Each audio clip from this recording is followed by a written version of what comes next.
I'm Jasbinder Badesha. I'm the psychology course lead at Sussex University. I'm also a middle manager at Varding College. I've been teaching psychology for a number of years now. I currently teach 18 hours of psychology a week. This means that I'm brilliantly positioned to understand your highs and lows and support you with this when you do your placements. The trainees, which I've had real pleasure in working with across a number of years, are part of a vibrant and active community of psychology teachers who are sharing ideas and resources. This is something which I'll help you to access on this course. So why choose psychology at Sussex? On the course, during curriculum studies, you'll be skilled up both theoretically and practically to ensure that you become an effective and reflective classroom practitioner. We will look at content such as cognitive overload and what neuroscience can tell us about the teenage brain. This is a very successful course. All students have ended up with jobs in teaching. In fact, last year's cohort managed to get jobs by March. The job market, I want to reassure you, in psychology and psychology-related subjects is very healthy. The entry for A-level psychology last year was 66,000 students. In BTEC applied psychology, there was a further entry of 10 to 15,000 students. Also, I need to let you know that the criminology course is growing.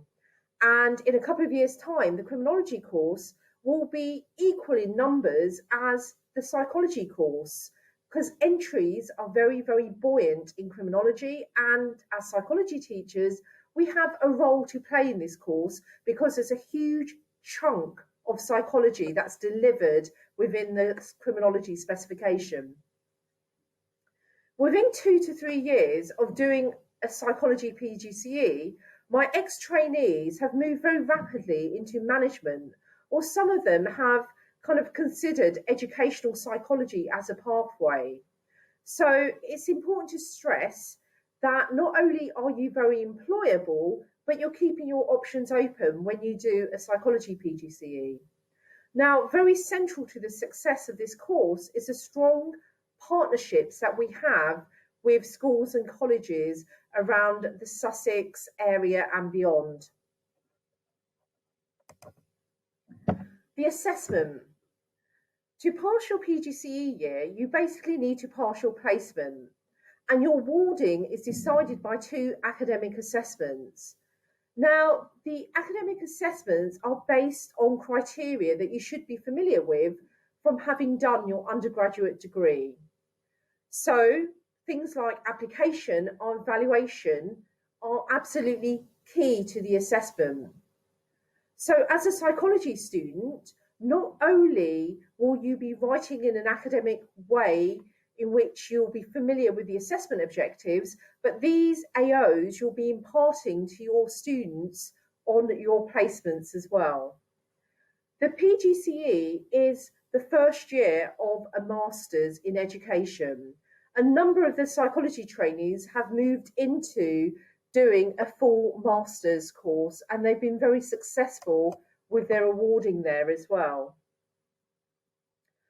Now, what I'm going to do is I'm going to hand you over to some of our ex-trainees who are going to be providing some commentary about the course. All I would say to you is good luck with your decision making, and I hope you will choose to train as a psychology teacher because it's one of the best jobs that you can do. And also, I hope you choose to study with us at Sussex University. Thank you. Hi, my name is Iona, and I just wanted to speak to you about the psychology PGCE at Sussex University. So I started my PGCE in 2017. Before this, I was an insurance underwriter. The psychology PGCE at Sussex is really supportive. They have weekly sessions. So once you've started in schools, they have weekly sessions on a Friday throughout the year, which is a great chance for you to share experiences with other psychology trainees, in addition to the lectures that they put on, which obviously aim to strengthen your pedagogy, which are really useful. As it is purely psychology based, the PGCE, the sessions at the university are tailored towards psychology. So they focus more on looking at the specification of the psychology A level and GCSE, in addition to sessions from AQA, which are one of the kind of biggest exam boards for psychology. But we had a great session where they took us through kind of marking a paper and standardising the marking, which was really, really useful. During the PGCE, you will also get a chance to deepen your knowledge around a specific area of teaching. So you do this in an extended essay. And this is a really great chance for you to try out new techniques that you're interested in the classroom, and then reflect upon their success and then share your practice with other teachers. Once I finished my PGCE, I decided to take part in the optional unit, which was for master's credits, so for a master's in education. This again was a further small-scale research project, which I did asking teachers about their perceptions on different techniques for teaching, and then I was able to share best practice through a kind of presentation. Following doing that module, I decided to continue at Sussex University and have just completed my Masters in Education there. Throughout both my PGCE and my Masters in Education, the department at Sussex University have been brilliant. They're extremely supportive and they offer such a range of varied lectures and focused seminars, which is why I would really recommend studying there. Hi, I'm Anna and I did my psychology PGCE last year. For my first placement, I was put at the school that I'm actually currently working at, and that was teaching GCSE psychology. So not what I expected. I thought I'd be doing A-level to begin with, but turned out all for the better. And then for my second placement, I got to do the A-level psychology, although it obviously got cut short. On a whole, I really enjoyed my psychology PGCE. I felt that the Friday sessions that we had specifically for psychology with Jazz were really beneficial, not only through the advice that Jazz would give, but also talking to the other trainees as well and hearing their experiences and what they were doing, and to also get psychology related resources as well was really useful. Also as a group, what I found really beneficial was that we set up like a Google Drive that had all the resources that we all had access to and that we could all share on there. And I still go on that now just to check if there's anything that would be quite useful to Nick. So that was really useful. So if you haven't done that, I'd do that. In terms of where I'm at, in the psychology department I'm in, there's only 2 of us. So I think in the future I want to head towards a head of department role, whether that be in the school I'm at or if I move, because obviously at the moment I'm just doing GCSE psychology as well as teaching 2 other subjects. So yeah, that's quite a lot, but obviously doing psychology, that was inevitable that you'd have to teach something else as well. So I think that's where I want to head, and I think long-term wise I've always wanted to do the educational psychology, so that's something that I won't rule out, but for now it's just practicing being a good teacher, living with the roller coaster that is COVID, using a lot of hand sanitizer, such fun. But yeah, I wish you all the best of luck. It will all be absolutely fine. There's no point stressing over the little things. I know it's easy to spend an hour on one slide, but all it is 60 minutes. That's all it is a lesson, so don't worry. And enjoy. I'm Scott and I'm a trainee teacher specialising in psychology at the University of Sussex. My previous career for over 13 years was as a maritime lawyer, so this is a brand new world for me. I made the decision to go into teaching as further education after completing a Masters in Psychology as a mature student and working with young people in the charity sector. The standard of teaching on the course has been excellent, and I found it really has given me the skills and insight I needed to make a flying start in teaching. Now, I lectured on law all over the world for many years, but quickly found that teaching A-level psychology in a modern secondary school is a very different experience. Thankfully, the very focused training I've received on how to teach The very wide variety of topics on the modern psychology syllabus has enabled me to make a smooth transition, and I felt confident enough to start teaching from my second week in school.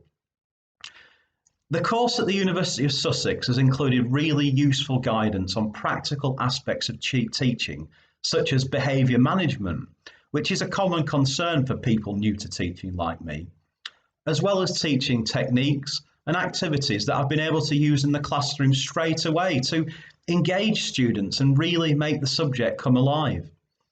In addition, I've had training on how to use a wealth of IT resources and deliver content in a memorable and interactive way, and I'm finding that's essential for teaching young people today. On the academic side, the course has already given me a bedrock of knowledge of modern pedagogy and teaching and learning theory, which is very helpful in my day-to-day practice and for my professional development. I'm delighted to share my very positive experience here, and I hope it's been useful to anybody considering training here. I'd say go for it. Good luck. Hi, I'm Catherine. I was in the secondary psychology PGC cohort in 2018. I'm going to talk to you a little bit about some of the valuable lessons I learnt from my training course, and then also what I'm currently doing in my teaching career. I would say that the most valuable lesson I learnt during my time at Sussex is that your teaching needs to be evidence-based. So you need to have justifications and understandings of everything that you're doing as a practitioner. You need to understand what you're doing and why it works for your students. So this can be from anything from the types of assessments that you're using, summative or formative assessments, the differentiation that you're utilizing for both your low and your high ability students. The list could go on and on and on. But I found that the knowledge base that I have now about teaching practice, what does it look like to be an excellent practitioner? It has set me apart from other teachers that I've encountered from, other schools, even at my current school, people who, maybe haven't trained in years and years and years, or maybe don't have a training degree. It has definitely, I think, set me apart from them. The other amazing thing is that you've got a support group in your cohort. You're going to need each other. It is a tough year. Only you guys understand what you're going through and how difficult it is. So you can offer advice and listen and kind of share in the hard times, but also like the successful good times. And so I think you guys are, each other's best resource really when it comes to getting through this year, and having a bit of fun with it as well. And of course, Jazz is an incredible resource as well. She has amazing advice for any situation under the sun. She will help you through even the toughest, most tricky situations, and she'll encourage you along the way and really empower you to take that on. So what I'm doing now, I actually got a job right out of the end of my training degree, in May of my training degree, as head of psychology at a private girls' school in London, which is quite unusual, and I was a bit worried about it because obviously that's a huge role, big managerial role, but it's quite normal, I'd say, for psychology to start off as a head of psychology, because usually the departments are so small that there might just be one of you. But I'd say don't let that put you off. You might actually enjoy having some creative flexibility when it comes to running your own department, being able to literally do, not completely, but mostly whatever you'd like to do because you've got the flexibility and the freedom to do so. And that's something I have personally really enjoyed that I never knew I would. In January of this year, I also got an additional role, which is as deputy head of sixth form, which essentially means that I'm head of year for year 13 and have a pastoral role with them as well, which I really have enjoyed. I'm more than happy to answer any questions you might have about getting your first teaching job, or climbing through middle management at your school, or even what good practice looks like for me in my school with my students. So I'll let Jazz pass my email around. But good luck to all of you guys. It's a hard year, but try and have fun as much as you can with it, because it's a hard time, but it's a really important time of your lives. But yeah, good luck to you all.